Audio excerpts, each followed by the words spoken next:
consta da coletânea de causos dos primórdios do INCOR em São Paulo que cirurgiões cardíacos causavam na UTI sempre que um de seus pacientes já podia ser transferido para a enfermaria. O motivo era um só: lá o meu paciente não tem fisioterapia. Se ele sair daqui da UTI, ele vai morrer. Isso é final dos anos 70. Mesmo assim, hoje, 40 anos depois, ainda estamos lutando para pacientes das UTIs do Brasil terem direito a 24 horas de assistência. Tá pensando em ir embora porque o assunto não é com você? É melhor rever seus conceitos. Fica com a gente, vamos precisar de você nessa briga.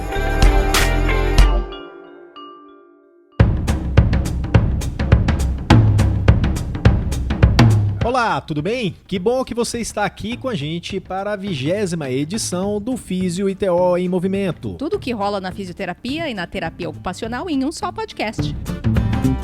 O Físio ITO em Movimento é uma produção da Gerência de Comunicação do CREFITO 3 e vai ao ar todas as terças-feiras, sempre apresentando informações que têm tudo a ver com sua profissão, mesmo que, numa primeira espiada no assunto X, você pense que ele não tem nada a ver com você. Mas eu te digo, sem medo de dar bola fora. Confia no que a gente tem para dizer para você, tanto aqui no podcast quanto no site do CREFITO, na revista, no Instagram, no Facebook.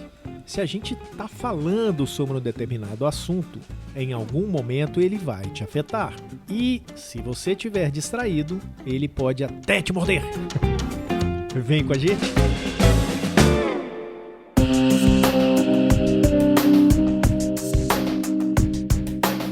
Mônica, há algum tempo você esteve no Instituto do Coração, o super famoso INCOR, conversando com a doutora Emília Nozawa e com o doutor Maison Souza, fisioterapeutas desse serviço, para a matéria sobre segurança do paciente que saiu na última revista do CREFITO 3, a revista Em Movimento. Sim, Túlio, eu estive no INCOR em fevereiro para desenvolver essa pauta, mas durante a entrevista a gente acaba não focando só no tema central. O INCOR, a fisioterapia no INCOR tem muita história. E a doutora Emília, que já está lá há algum tempo, acabou revelando situações que mostravam a importância da atuação da fisio na UTI. Ela contou um caso antigo, lá dos primórdios do INCOR, que eu achei bem curioso. Mas vamos deixar a própria doutora Emília contar pra gente esse caso. E quem é que foi nossos grandes aliados? Os cirurgiões cardíacos. Porque os cirurgiões chegavam pra gente e falavam assim: olha, eu tenho certeza que eu tenho uma mão boa para operar, a cirurgia foi muito bem feita, só que meus pacientes morreram de complicação pulmonar. E teve até um evento bem épico, sabe, que acontecia uma vez, que o professor Virginelli, né, que na época ele era diretor do centro cirúrgico, né, e ele operou uma menininha, né, e a menininha deu uma gracinha. E o medo dele que morresse de pneumonia esse paciente. E só tinha fisioterapia lá dentro da REC, das 7 às 22, né? E aí lá fora só tinha das 7 às 16, mas ele falava assim: ninguém vai tirar aqui da UTI. Então aí só que o chefe da UTI, mas eu preciso do leito. Então o chefe da UTI empurrou a cama para fora da porta da UTI, e o professor Virginelli empurrou dentro. Aí a cama ficou no meio, né? No meio da porta da UTI, nem ia para dentro e nem para fora, né? Porque ele falou: porque lá não tem fisioterapeuta. Porque se eu deixar ela sair daqui, ela vai morrer de pneumonia, entendeu? Lá em cima, porque a fisioterapia atuava na prevenção das complicações pulmonares. Ouvindo a doutora Emília falar, eu achei até engraçado o caso, na hora, né? Mas, na verdade, a história é bem trágica. Imagine essa situação de um paciente ser figurativamente condenado à morte por falta de assistência do fisioterapeuta. E isso dentro de uma instituição de saúde. Então, Mônica, trágico é a palavra certa para essa situação. Mas mais trágico ainda é a gente constatar que essa história tem pelo menos 40 anos e que desde então o Brasil avançou muito pouco nessa questão de oferta, né, da assistência fisioterapêutica em UTIs. Pensa que foi só em 2010, isso mesmo, 2010, que um mínimo de exigência foi legalmente estabelecida para garantir mais fisioterapia para pacientes em UTI. E não foi por falta de pesquisa, de comprovação empírica mesmo, de que a assistência é importantíssima em qualquer UTI. Seja ela adulta, pediátrica, neonatal, coronariana. A gente encontra na literatura registro de pesquisas brasileiras que apontam para resultados favoráveis à físio em UTI. A gente tem o exemplo, Túlio, da pesquisa da doutora Clarice Tanaka, do Hospital das Clínicas da Faculdade de Medicina da USP, que participou de um estudo nos anos 2000, que concluiu que a ampliação da jornada de fisioterapia ela reduz o tempo do paciente na UTI em até 40%. Nesse caso, o estudo avaliou 500 pacientes e comparou a oferta da fisioterapia na UTI por 12 horas com uma oferta de 24 horas. Uma das conclusões foi que quando o turno de fisioterapia era de 12 horas, a média de internação na UTI era de 10 dias. Com a jornada de 24 horas da físio, a média de permanência dos pacientes caiu para 6 dias, de 10 para 6. A partir dos resultados da pesquisa, o HC foi gradativamente ampliando a fisioterapia 24 horas em todas as UTIs. E isso tem consequências óbvias, né, Mônica? Que até mesmo nós, que somos leigos, que somos profissionais da comunicação, meio que já intuímos queda de risco de infecção hospitalar e queda de custo hospitalar. E sobre esse último, a gente já tratou do assunto aqui mesmo no podcast Físio em Movimento, lá na edição 16. Não foi na 16, foi na 17, Túlio. Foi na edição 17 que falou sobre essa pesquisa, na 16 a gente falou sobre a MEI. Então, que o profissional não pode ser MEI. 17. Na edição 17, quando a gente apresentou justamente a entrevista com a doutora Clarice Tanaka, a respeito de um artigo publicado no Jornal Brasileiro de Pneumologia no ano passado, que apresentava os resultados de uma outra pesquisa, que constatou que existe uma relação direta entre a redução de custos de UTI e a disponibilidade de assistência fisioterapêutica nessa unidade. Pois é só benefício, né? É só alegria para todo mundo. Para o paciente, que deixa a UTI mais rápido, para o hospital, que vê esse leito sendo desocupado mais rápido e tem redução de custo, para o profissional, que tem mais uma porta aberta para ampliação do seu campo de trabalho. Tudo perfeito, tudo lindo, tudo muito bom para todo mundo. Só que não, né? E isso pelo simples fato de que a físio 24 horas em UTI ainda não é uma realidade no Brasil. A ampliação da assistência fisioterapêutica está caminhando bem devagar no Brasil, mesmo com todas as evidências favoráveis. O maior entrave, que costuma ser a questão pragmática mesmo, ou seja, o impacto nas planilhas de custo com a ampliação da equipe de fisioterapeutas, já não é um bicho-papão para as instituições, de acordo com o que apontam os resultados dessa pesquisa realizada no HC pela doutora Clarice Tanaka, que apresentou aqui no podcast, né, que a gente apresentou aqui no podcast. O cenário é favorável para a contabilidade dos hospitais. Em 2010, a Agência Nacional da Vigilância Sanitária, Anvisa, publicou a RDC 7, que, dentre vários itens, determinava a presença de fisioterapeutas nas UTIs por, no mínimo, 18 horas. Ah, que bacana! A partir da publicação da norma, começa a resolver essa questão das físios nas UTIs. Só que não foi bem assim não, viu, gente? Não foi e nem é. A gente foi conversar com o diretor de fiscalização do CREFITO 3, o Dr. Luiz Fernando de Oliveira Moderno, para ele falar com a gente a respeito do cenário de cumprimento ao que diz a RDC 7, aqui no estado de São Paulo. Com relação à RDC 7, ela é de 2010. Né? Aqui no estado de São Paulo, que a gente observou que houve uma grande demora por parte dos colegas e aí os responsáveis pelos serviços, e eu me incluo também nessa questão, eu também, antes de estar aqui no Conselho, eu era e sou atualmente, né, continuo sendo coordenador do serviço de fisioterapia. Durante muito tempo, a gente observou que desde 2010, alguns colegas e mesmo alguns responsáveis pela gestão dos serviços não acreditavam muito na RDC 7. Né? E, na verdade, ela chegou e, enfim, pegou. Essa é a verdade. Né? Então, por exemplo, com relação ao número de pacientes que podem ser atendidos por período, né? Ela tem um quantitativo de 10 atendimentos, um quantitativo até que relativamente alto, né? E a gente observava que muitos serviços não cumpriam essa normativa, e alguns ainda não cumprem, mas um número bem menor, eu diria. Outra questão com relação ao tempo de fisioterapia disponível nas UTIs, né? Que desde 2010, 18 horas, né? E a gente sabe que, pelo menos aqui na capital, e mesmo no interior, em cidades maiores, já tem serviços 24 horas.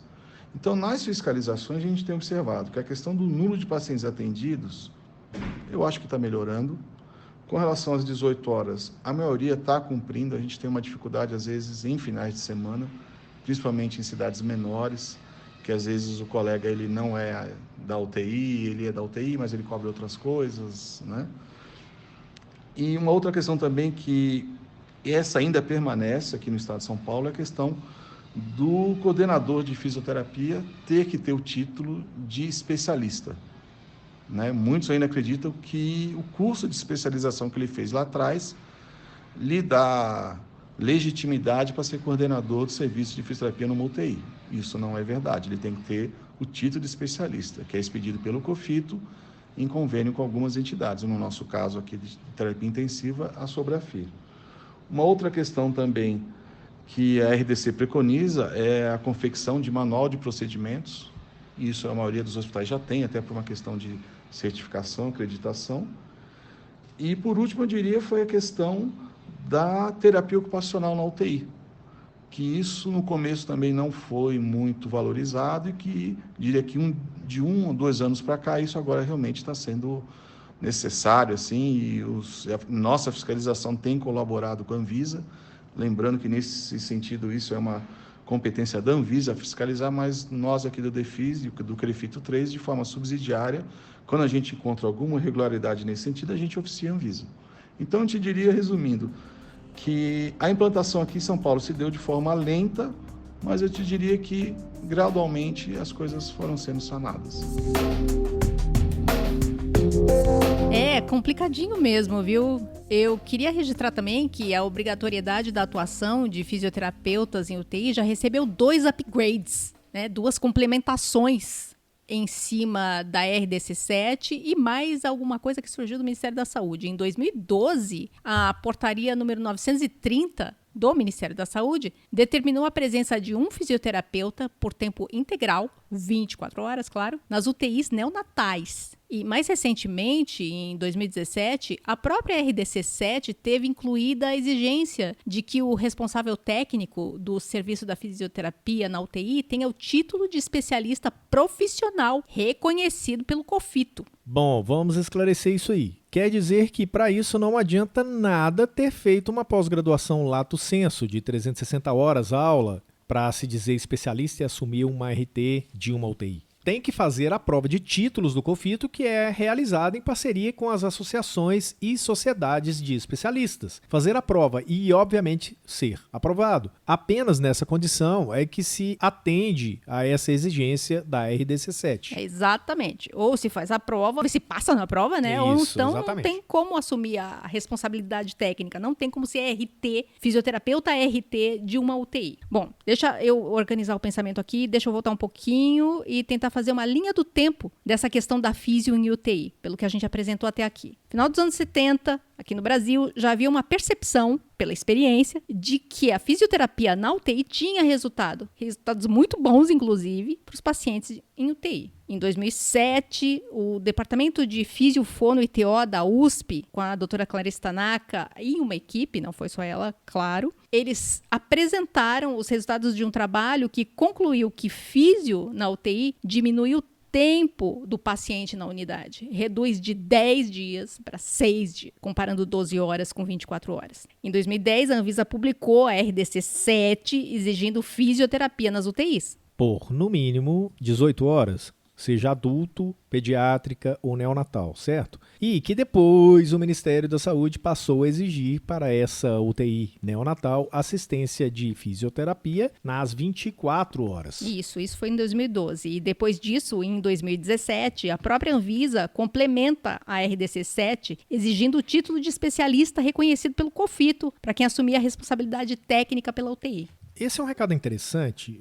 As pessoas que têm o título de especialidade do COFITO nessa área têm uma mega área de trabalho para explorar. né? A Anvisa está exigindo isso, a gente a garantia de um profissional bem formado nessa área, né? E depois a gente vai ter que falar num outro podcast, mas as pessoas que acompanham a gente nas outras redes já têm essa noção do que é um título de especialista e o que é um título acadêmico de pós-graduação. São duas coisas completamente diferentes, cada uma serve para uma coisa, não é que uma é melhor do que a outra. Mas para este caso específico é um título de especialista que está sendo exigido pela Anvisa. E aonde a gente está agora, Mônica? Bom, agora a briga é outra, né? Todas essas conquistas que eu falei agora são bastante relevantes, mas ainda não é suficiente para os pacientes internados nas UTIs Brasil afora. E aí a gente até amplia o drama. Não é só o fato de não ser 24 horas. Eu já ouvi profissionais, principalmente o pessoal que atua em hospital geral, em grandes hospitais públicos, onde aparecem aqueles casos mais pesados, né? Esses profissionais, eles reclamam que 18 horas não é suficiente.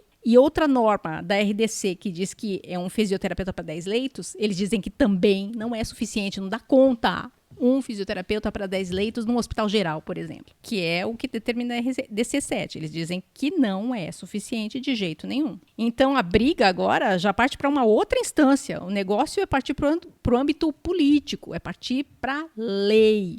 E sobre isso, Mônica, eu posso dizer que o COFITO e os CREFITOS de todo o Brasil estão se mexendo já faz um tempinho, né? Eu acompanho o trabalho da CAP, a Comissão de Assuntos Parlamentares do COFITO, sobre a qual a gente falou no podcast da semana passada. E eles têm realizado um trabalho bastante consistente e insistente a respeito da ampliação da oferta de assistência fisioterapêutica em UTIs, desde que foi publicada a RDC7 da Anvisa. Qual a proposta que a CAP levou aos deputados? Que a presença de fisioterapeutas em UTI seja garantida por lei. Depois de muita peregrinação nos gabinetes dos deputados, um parlamentar representante do Piauí abraçou a causa. E isso foi muito devido ao trabalho do presidente do CREFITO 14 na época. CREFITO 14 que reúne os profissionais do Piauí, gente. Em 2015, esse deputado, Heráclito Fortes, apresentou um projeto de lei, número 1909, que tratava da permanência do profissional fisioterapeuta nos centros de terapia intensiva. O projeto passaria por 3 comissões: a Comissão de Seguridade Social e Família,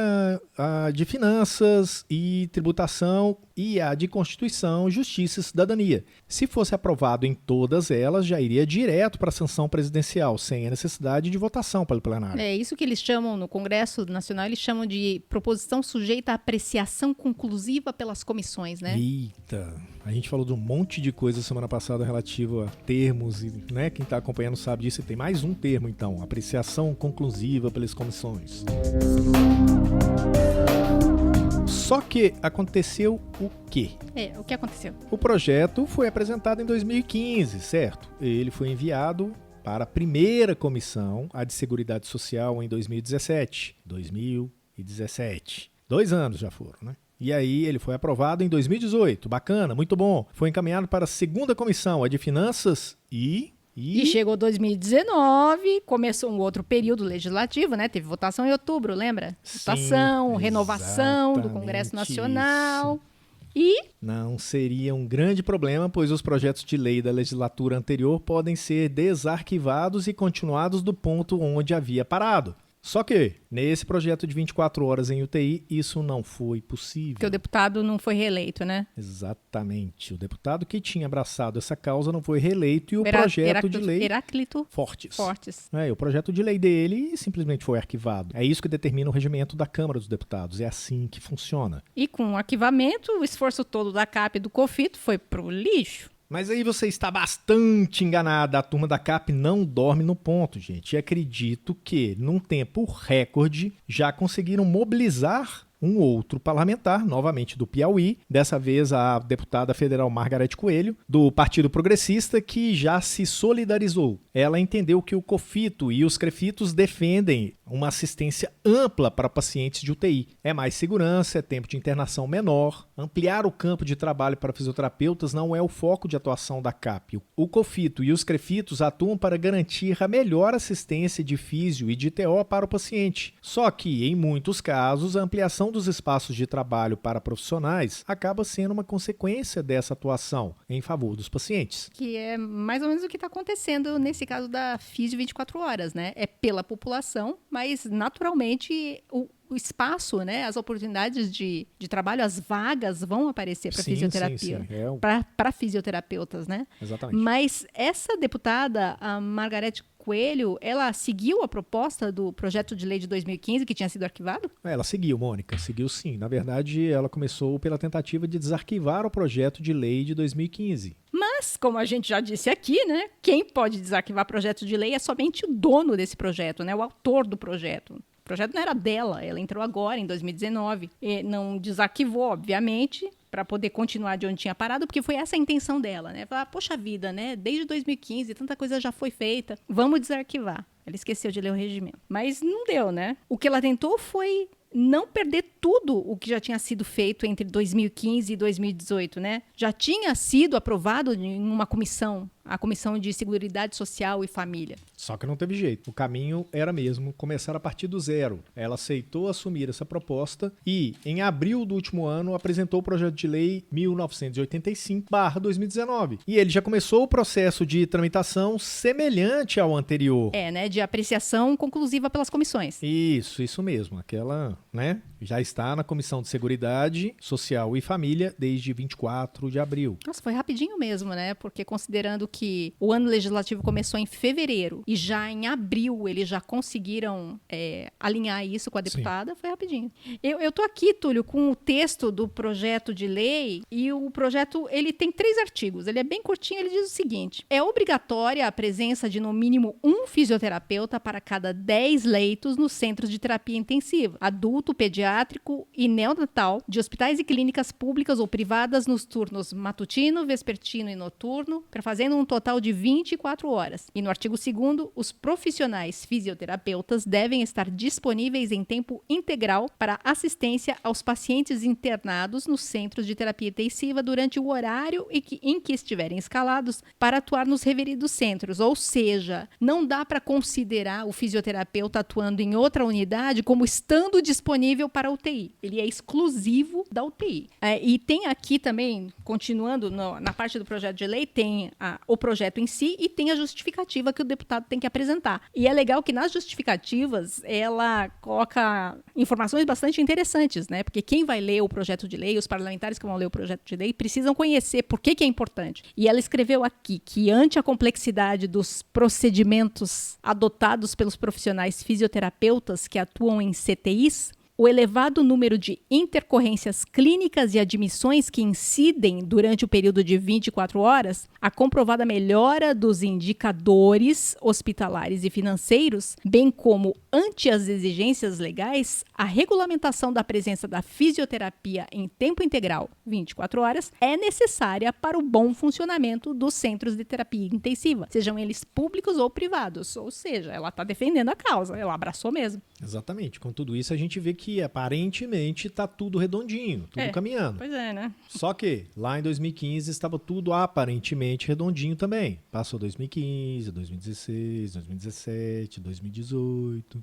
e voltou tudo a estaca zero. Pois é, quando tinha aprovado na Comissão de Seguridade Social e Família, eu falei, agora vai, né? Agora vai. Não, muito pelo contrário. Foi pro lixo. E olha, Túlio, tem mais coisa que acho que muita gente não sabe, ainda falando do cenário amplo dessa questão da físio em UTI. Tem um negócio muito sério chamado CNES ou CNES, cada um fala de um jeito, que é o Cadastro Nacional de Estabelecimentos de Saúde. Nesse cadastro, Túlio, é possível encontrar uma série de informações relativas a instituições de saúde. Uma dessas informações é sobre o que denominam medicina intensiva, a questão grupo da medicina intensiva, e os profissionais que fazem parte desse grupo. Para o CNES, nas UTIs, só existe a referência a 3 códigos da CBO, que é a Classificação Brasileira de Ocupações. Eles falam do enfermeiro especialista em terapia intensiva, eles falam do médico intensivista e falam do técnico de enfermagem com qualificação em terapia intensiva. E só, o CNES nem reconhece a figura do fisioterapeuta especialista em terapia intensiva. Isso ainda? Pois é, ainda tem isso, né? Ainda tem esse problema, eu fui mexer nisso, encontrei essa informação, e eu não gosto de dar uma notícia, mas é uma realidade, o desafio é grande, talvez até maior do que a gente acha. Mas o projeto de lei já está aí, né? O que mais falta fazer? Bom, a questão do que mais falta fazer é realmente uma questão que a gente precisa tratar de uma maneira bem tranquila, bem didática, porque falta fazer tudo. O projeto precisa ser aprovado, né? E para que a gente consiga ampliar esse tipo de atenção ao paciente, às pessoas que estão na ponta. Se a gente for pensar que 2012, 13, 14, 15, 16, 17, 18, a dança de cadeiras, a dança de mudança de governo, mudança de legislatura, mudança de governo municipal, cada momento novo tem uma história nova para ser contada. Quando a gente falou no podcast da semana passada, o podcast 19, a gente fala sobre a CAP, que é a Comissão de Assuntos Parlamentares do COFITO. Quando a gente fala do trabalho que é feito incessantemente nessa comissão, em deputados seja Brasília, com deputados seja na base de cada CREFITO, a gente tenta repassar para o profissional uma quantidade de trabalho, a dimensão do trabalho que esses conselhos estão fazendo. Mas eu acho que nem sempre é possível que entendam o processo como um todo. O processo político é um processo que ele não é um processo direto, mecânico ou quadradinho, matemático, 1 mais 1 é 2. A gente nunca tem isso. A gente tem sempre uma série de variáveis e já dizia um político da antiga que a política é como nuvem. Uma hora está de um jeito, outra hora está de outro. E isso, na verdade, não é uma crítica ou não é uma situação de, olha, tipo, estamos zombando da política. Não. A política, na verdade, ela respira o que está acontecendo no país. Sim. Um país no tamanho desse nosso, que tem, né, essa dimensão quase que... É continental, como dizem, né? Um país de dimensões continentais. Exatamente. Tem essa abrangência quase que global, esse país desse tamanho. Ele, obviamente, tem diversos interesses, diversas situações, diversas... cenários que estão em disputa, que estão em jogo e tal. A Câmara está representando o povo brasileiro em diversas situações também, tanto o cidadão individual, cada um, quanto numa situação de organização, seja em bairro, seja em cidade, seja em região, seja em associação X, seja em sindicato, seja por empresa. A gente tem... o papel da Câmara é muito dentro disso, por isso essa quantidade de discussões. E as pessoas e as instituições e entidades, elas se organizam de forma estratégica. Eles vão tentar aprovar uma parte de uma coisa num momento, e se as pessoas não estiverem atentas, aquilo vai ser aprovado naquele momento, a gente vai ter que lutar para desaprovar ou para buscar, correr atrás do prejuízo, como se falam. E a coisa é muito dinâmica. Uma coisa sempre muito dinâmica. Então o que a gente precisa é que os profissionais estejam atentos sempre, porque a qualquer momento a gente precisa de uma mobilização. E aí, num caso desse, se a gente não tiver a mobilização, pode ser que o nosso adversário tenha. Provavelmente o adversário já está organizado. Possivelmente. Isso a gente já viu acontecer na Várias questão da fisiodermatofuncional. E aí o adversário éramos nós. Eles chegaram organizados e, de repente, numa mobilização recorde, quase que um flash, a gente virou o jogo inteiro. Aquilo foi muito bonito. Quem estava da CAP acompanhou isso tudo, seja nos estados, seja na própria capital federal, com toda essa mobilização. Isso o jogo foi virado na última hora. Foi em questão de horas, né? Então, é isso. Eu acho que o que o profissional precisa é estar atento às coisas das profissões. É a sua profissão. É o que você tem a oferecer para a sociedade. É o seu ganha-pão. E, por outro lado, participar.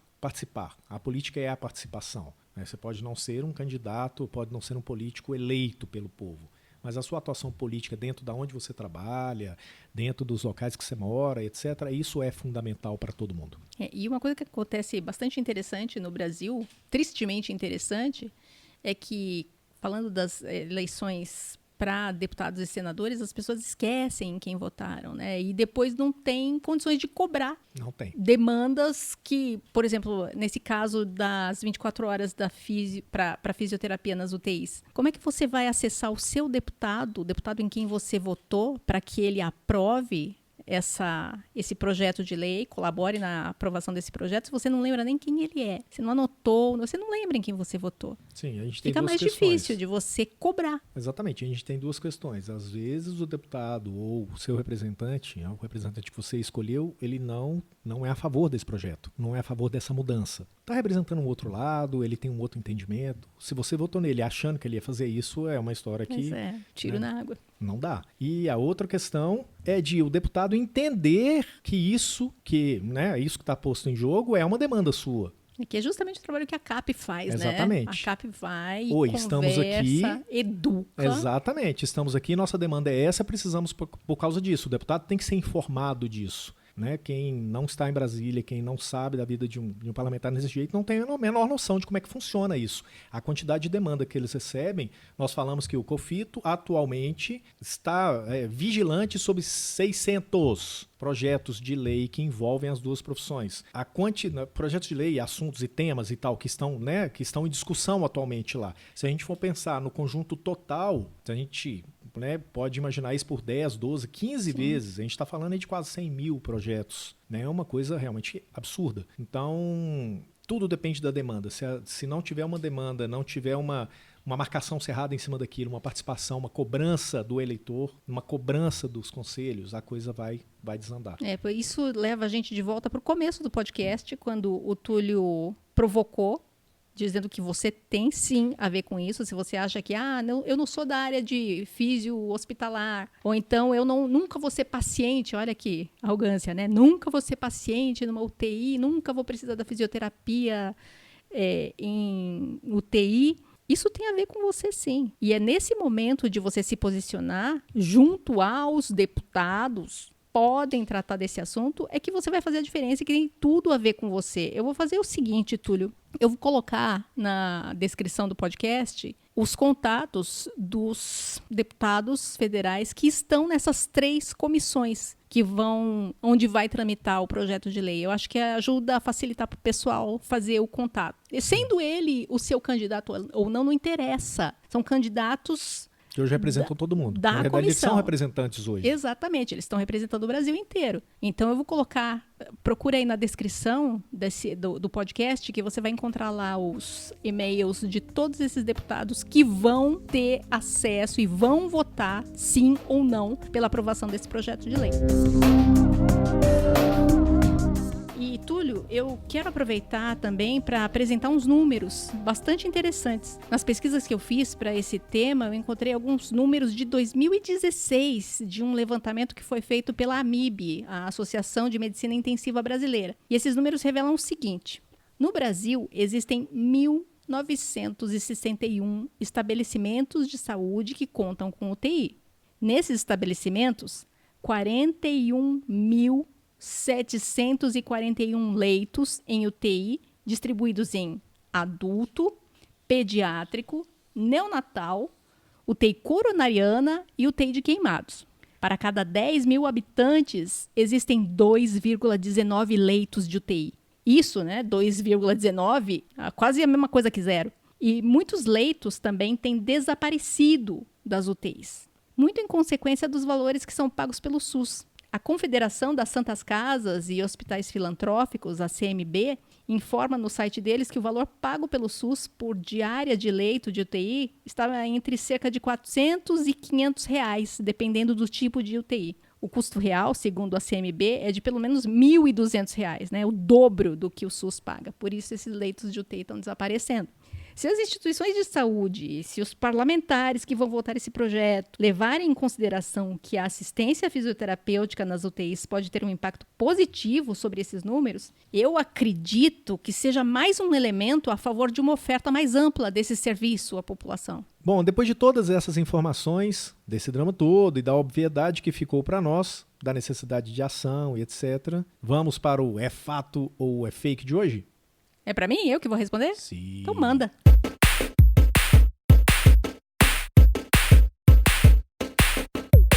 Fato ou fake foi uma puxada de tapete que inventaram há 2, 3 podcasts atrás. 2, né? Esse é o terceiro. Esse é o terceiro. Que uma semana sou eu que faço as perguntas, a outra semana é o Túlio que faz as perguntas a respeito do conteúdo que foi apresentado, e a pergunta sempre vai terminar com é fato ou fake, para saber se a pessoa, o respondente, estava atento ao conteúdo ou não. Sim. A primeira vez tentaram me pegar de surpresa, mas eu me saí muito bem, eu já tô com 3 pontos. Essas histórias ainda são fake, a gente vai descobrir se isso é verdade. Então vamos lá. Preparada? Tô pronta. Mônica, fisioterapeutas e terapeutas ocupacionais do Brasil querem saber. É fato ou é fake? A exigência de especialização para fisioterapeutas assumirem a responsabilidade técnica de uma UTI garante segurança ao paciente? Segurança extra ao paciente? É fato ou é fake? Isso não foi abordado necessariamente e explicitamente. É fato ou é fake? Não foi abordado explicitamente no podcast, mas é fato. Garante sim. É fake! Como assim fake? A especialização não é exigência. O título de especialista do COFITO, eu abordei por alguns minutos. O título de especialista do COFITO é a exigência. Eu ainda abordei por 10 minutos, falando sobre qual era a diferença de um e de outro. Mas nesse exato momento, o Túlio Fonseca passa à frente do mas placar. eu vou só fazer um comentáriozinho, como é muito... É uma questão muito delicada essa da especialização. Não é o momento de fazer isso, mas eu vou falar agora. Muita gente, eu tenho especialização. Não, você tem tem que ter um título de especialista reconhecido pelo COFITO. Se for uma especialização, realmente não significa nada. E eu caí nessa. Ela caiu nessa e a gente promete para vocês um segundou lá no Instagram do CREFITO a respeito disso. Fiquem de olho. Vamos fazer sim. Próxima pergunta.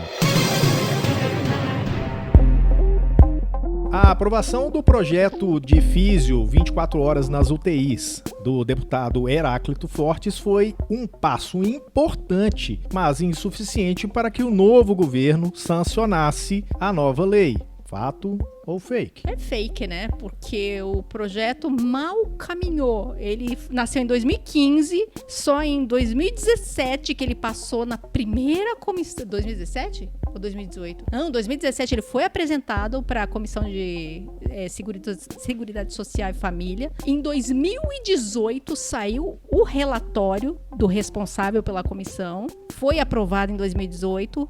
Foi encaminhado para a Comissão de Finanças e ali parou, né? Acabou a legislatura, o deputado não foi reeleito, então é fake. Morreu. É fake. Pergunta 3. A aprovação da RDC 7 na Câmara foi um passo importante nessa luta da ampliação da assistência 24 horas. Mas os ajustes feitos nessa lei é que abriram caminho para as 24 horas da físio na UTI. É fato ou é fake? É fake, porque a RDC, sim, ela foi bastante importante, a RDC 7 ser publicada em 2010, para se começar a prestar mais atenção na importância da físio na UTI. 18 horas, primeiramente, foi um caminho. Estamos partindo para tentar as 24, só que a aprovação não tem, assim, a aprovação de RDC não passa pelo Congresso Nacional, não passa pela Câmara dos Deputados. Isso tudo acontece em outra instância, é uma agência regulatória. E o que a Anvisa determina é norma. RDC significa resolução de diretoria colegiada, é um colegiado que define essas normas, essas RDCs. Então, é fake, porque a Câmara não tem nada a ver com isso. É fake. E eu fiz essa pergunta de propósito. Tô sabendo. Porque qual é a história? A gente falou na semana passada, no nosso podcast sobre a CAP, sobre inúmeras palavras e termos, etc., que são usados em Brasília, em geral, com quem trabalha com a questão de relacionamento político. E a RDC, ela realmente não tem nada a ver com a Câmara. Então, é mais um processo, um projeto que tem que ser estudado e ficar de olho. Então, exatamente. Não é só na Câmara, não é só na Assembleia do Estado, não é só na Assembleia, né, do município, nas câmaras municipais, que as coisas acontecem. Elas também acontecem no Poder Executivo. Ou seja, dentro do governo, nos ministérios, secretarias e tudo mais. Mas a pergunta foi boa, viu? A pergunta foi boa. Eu sei. Eu queria saber o placar, pra gente saber a diferença, né, gritante entre nós. Gritante, tá? Diz aí. Você que fez as contas, estava aí calculando. A Mônica tem 5 pontos. Porque eu acertei. Eu acertei 6, na verdade. Eu assumi a liderança absoluta do segundo lugar com 4 pontos. Semana que vem tem mais. Tem. Espera.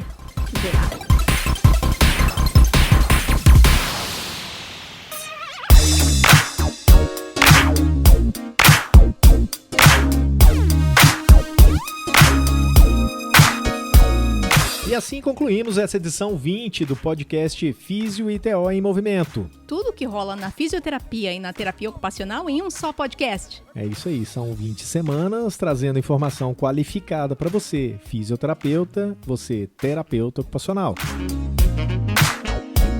Eu sou o Túlio Fonseca, gerente de comunicação aqui do Crefito 3. Eu sou a Mônica Farias, jornalista do Crefito 3. A produção de áudio é do editor de vídeo do Crefito 3, o Rodrigo Cavalheiro. O Crefito 3 está no Facebook, Instagram, YouTube, Twitter, SoundCloud e Spotify. Quer entrar em contato com a comunicação aqui do Crefito 3?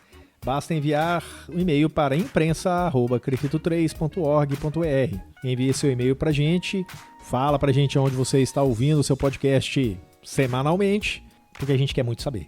Até a semana que vem. Até!